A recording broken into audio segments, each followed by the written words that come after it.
Do you remember back in like the Gamergate anti-SJW days? There was this kind of stink over like these Tumblr people that want to pretend like they're wolves or they're Yes. transgender, they're trans animal. And it kind of Yeah. goes back to what, Richard pointed out, has pointed out before that there was this kind of like copy of like the alt-right talking points in 2023, 2024. But if you kind of, the anti-SJW days were a little bit before that, there was almost a sort of copy of that in like the 2020s over the whole gender identity issue. It seems like they're just like we're just like 8 years ahead of everybody else, and they're just getting their Yeah. stuff from what we were talking about, 10 years ago. But it just seems to me I like think when, there's a degree to that. I'll let Colin answer. I mean, I do think that there is a degree to which there's a sort of setup where I mean the popularity of libs of TikTok, which is probably waning at this point, but that was one of the biggest things going circa 2020, and on. This notion, because it really is graphic pornography on some level. The only people watching that are conservatives. It's directed clearly at them. The fact that it's staffed by an Orthodox Jewess maybe should you should think about that at least. But it's not like it wouldn't have happened on its own though.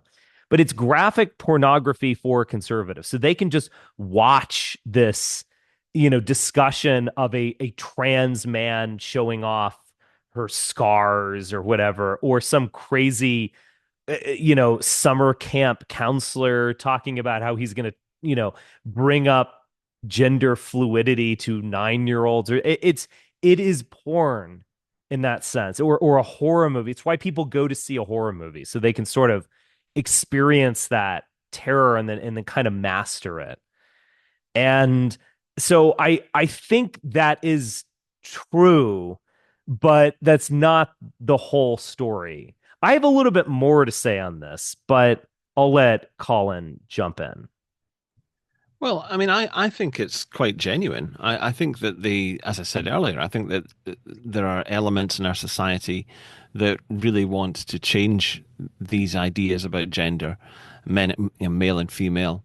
I think that's been a steady narrative, an arc that's been developing for many like, decades, 50 years, 60 years. And it would be strange if they weren't doing that stuff now. So I think it is real in that sense. Whether conservatives have made hay of it, yes, I think they have.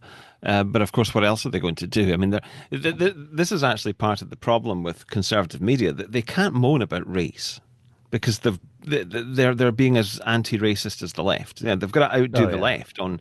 So the only thing that they've left themselves with is this. So it's not surprising if they go on about it as well because there's nothing else that they can do.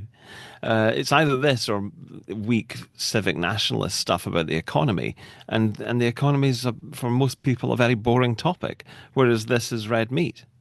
Yeah.